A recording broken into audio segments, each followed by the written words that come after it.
कल्पना कीजिए, भीषण गर्मी का समय है। सूर्य अपनी प्रचंड किरणों से धरती को तपाए हुए है और इसी समय एक ऐसा व्रत आता है जिसमें न केवल अन्न का त्याग किया जाता है, बल्कि जल की एक बूंद भी ग्रहण नहीं की जाती। लेकिन प्रश्न ये है, आखिर ऐसा कौन सा व्रत है जिसके बारे में कहा जाता है कि उसका पुण्य वर्ष की सभी एकादशियों के समान हो सकता है? क्या वास्तव में एक दिन का यह कठिन तप साधक के जीवन की दिशा बदल सकता है? और महाभारत के बलशाली भीमसेन, जो अपनी अपार भूख के लिए प्रसिद्ध थे, वे इस व्रत से कैसे जुड़े? आज की इस विशेष आध्यात्मिक यात्रा में हम जानेंगे निर्जला एकादशी 2026 का रहस्य, इसकी पौराणिक कथा, इसका आध्यात्मिक विज्ञान और वह संदेश जो आज भी करोड़ों श्रद्धालुओं को प्रेरित करता है। लेकिन कहानी का सबसे महत्वपूर्ण भाग अभी शेष है, क्योंकि इस व्रत का जन्म एक ऐसी समस्या से हुआ था जिसने स्वयं पांडवों को चिंतित कर दिया था।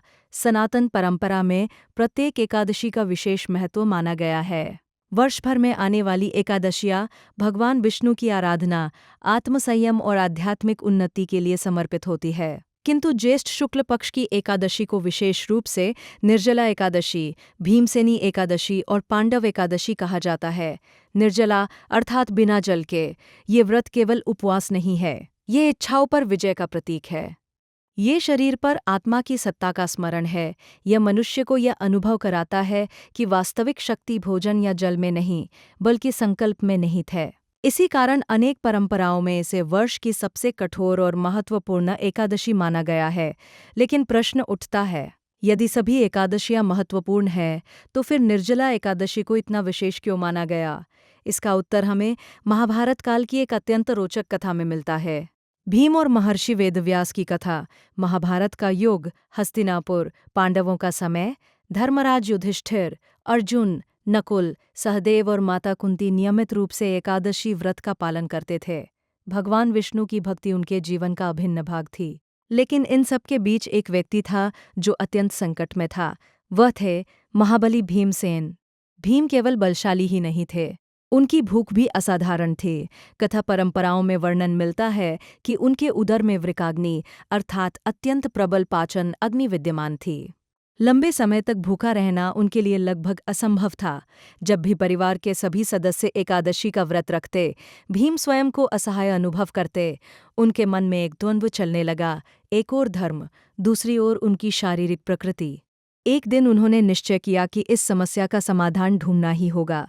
वे सीधे पहुंचे अपने पितामह तुल्य गुरु महर्षि वेदव्यास के पास। भीम ने विनम्रता से कहा, गुरुदेव, मेरे सभी भाई और माता एकादशी का पालन करते हैं। मैं भी भगवान विष्णु की भक्ति करना चाहता हूँ, किंतु मैं अपनी भूख पर नियंत्रण नहीं कर पाता। क्या कोई ऐसा उपाय है जिससे मैं भी एकादशी का पुण्य प्राप्त कर सकूं? महर्षि वेदव्यास कुछ क्षण मौन रहे। उन्होंने भीम की समस्या को समझा। वे जानते थे कि यह आलस्य नहीं, बल्कि उनकी प्रकृति का विषय है। तब उन्होंने कहा, हे भीम, यदि तुम वर्ष भर की सभी एकादशियां नहीं कर सकते, तो ज्येष्ठ शुक्ल एकादशी के दिन एक ऐसा व्रत करो जो अत्यंत कठिन है। उस दिन अन्न तो क्या, जल की एक बूंद भी ग्रहण मत करना। पूर्ण श्रद्धा और संकल्प के साथ यह व्रत करने पर तुम्हें सभी एकादशियों के समान पुण्य प्राप्त होगा। यह सुनकर भीम चकित रह गए। जल भी नहीं, गर्मियों के मध्य में। लेकिन वे दृढ़ निश्चयी थे। उन्होंने प्रण किया कि चाहे कुछ भी हो जाए, इस एक व्रत को अवश्य पूर्ण करेंगे। और फिर आया वो दिन, प्रचंड गर्मी, तपता हुआ सूर्य, सूखा कंठ, लेकिन भीम अडिग रहे। उन्होंने भगवान विष्णु का स्मरण किया, भक्ति को अपनी शक्ति बनाया और अंततः सफलतापूर्वक व्रत पूर्ण किया।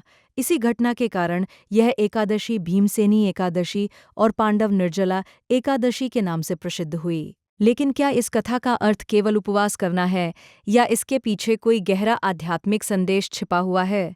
शायद यही इस कथा का सबसे महत्वपूर्ण भाग है। और अगले अध्याय में हम जानेंगे कि निर्जला एकादशी को शास्त्रों में इतना महत्व क्यों दिया गया है, तथा ये व्रत मनुष्य के मन, कर्म और चेतना पर किस प्रकार प्रभाव डालता है। निर्जला एकादशी का वास्तविक महत्व। प्रश्न उठता है, क्या निर्जला एकादशी केवल भूखे और प्यासे रहने का नाम है? क्या भगवान केवल इसलिए प्रसन्न हो जाते हैं कि कोई व्यक्ति एक दिन भोजन और जल का त्याग कर दे? यदि ऐसा होता तो संसार का प्रत्येक भूखा व्यक्ति स्वतः महान साधक बन जाता।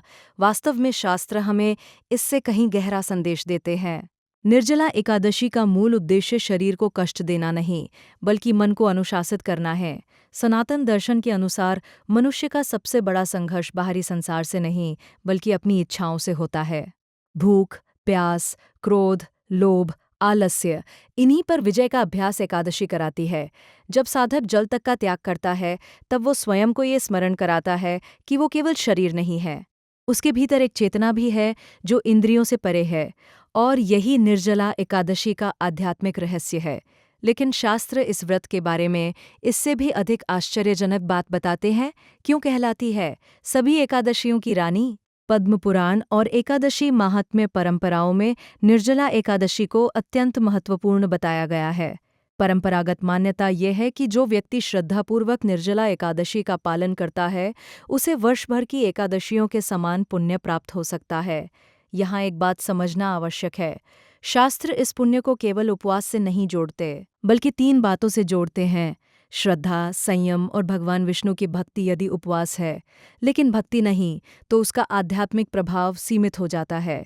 लेकिन यदि भक्ति है, विनम्रता है, आत्मसंयम है, तो साधारण उपवास भी साधना बन जाता है। यही कारण है कि निर्जला एकादशी को केवल एक धार्मिक अनुष्ठान नहीं, बल्कि आत्मशुद्धि का पर्व माना गया है।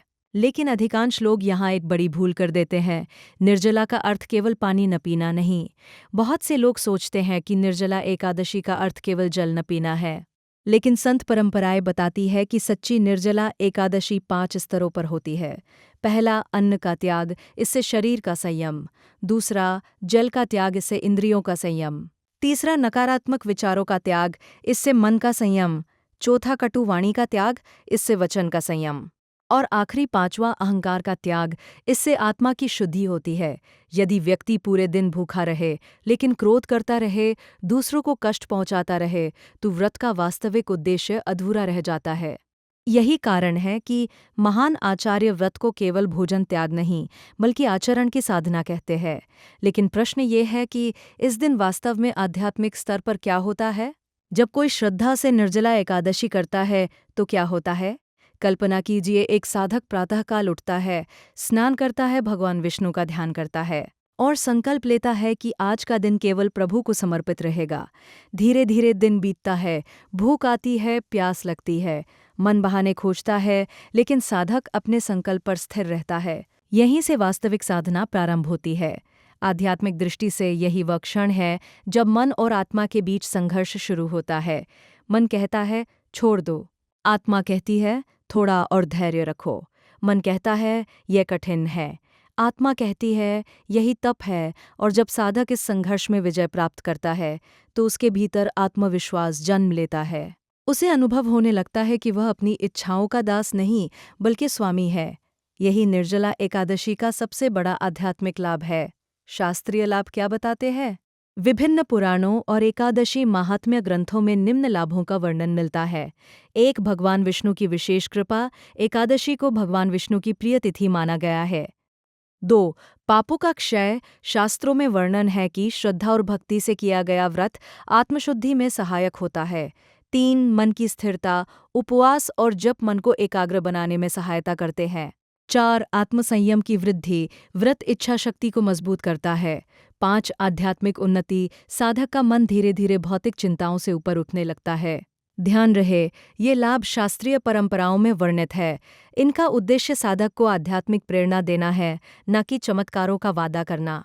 लेकिन कहानी यहीं समाप्त नहीं होती, क्योंकि निर्जला एकादशी का वास्तविक प्रभाव तभी प्रकट होता है जब इसे सही विधि से किया जाए। और यही वह स्थान है जहां अधिकांश लोग गलती कर बैठते हैं। एक छिपा हुआ संदेश जिसे बहुत कम लोग समझते हैं। भीम की कथा केवल उपवास की कहानी नहीं है, ये मानव जीवन का प्रतीक है। भीम हम सभी हैं, हम सबके जीवन में कोई न कोई कमजोरी है।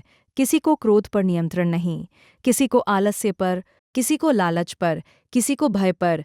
भीम की तरह हम भी कई बार सोचते हैं मैं ये नहीं कर सकता। लेकिन महर्षि वेदव्यास का संदेश आज भी वही है, जो सब नहीं कर सकता वह कम से कम एक कदम तो उठा सकता है। निर्जला एकादशी हमें पूर्णता नहीं सिखाती, ये हमें प्रयास करना सिखाती है। यही इस व्रत का सबसे बड़ा आध्यात्मिक संदेश है। अब अगले अध्याय में हम जानेंगे निर्जला एकादशी की संपूर्ण पूजन विधि, कौन सा मंत्र अवश्य जपना चाहिए, व्रत के नियम क्या करे और क्या न करे, 5 सबसे बड़ी गलतियां जो व्रत का फल कम कर सकती है, धन, स्वास्थ्य और पारिवारिक सुख के लिए पारंपरिक उपाय, और इनमें से एक उपाय ऐसा है जिसे प्राचीन परंपराओं में अत्यंत शुभ माना गया है, निर्जला एकादशी की संपूर्ण पूजन विधि। अब प्रश्न आता है, यदि कोई श्रद्धालु निर्जला एकादशी का व्रत करना चाहता है तो उसे ये व्रत किस प्रकार करना चाहिए। शास्त्रीय परंपरा के अनुसार व्रत केवल भूखा रहने का नाम नहीं है। व्रत का अर्थ है संकल्प, संयम और भगवान के निकट रहना। इसलिए एक दिन पहले अर्थात दशमी तिथि से ही साधक को सात्विक आहार ग्रहण करना चाहिए। रात्रि में यथासंभव संयमित जीवनचर्या रखे और भगवान विष्णु का स्मरण करे। प्रातःकाल की तैयारी, एकादशी के दिन प्रातः ब्रह्म मुहूर्त में उठे, स्नान करे, स्वच्छ वस्त्र धारण करे, पूजा स्थान को शुद्ध करे, भगवान विष्णु, माता लक्ष्मी तथा तुलसी जी को प्रणाम करे। इसके बाद संकल्प ले, मैं भगवान श्रीहरि की कृपा प्राप्ति तथा आत्मशुद्धि के लिए निर्जला एकादशी व्रत का पालन करूंगा।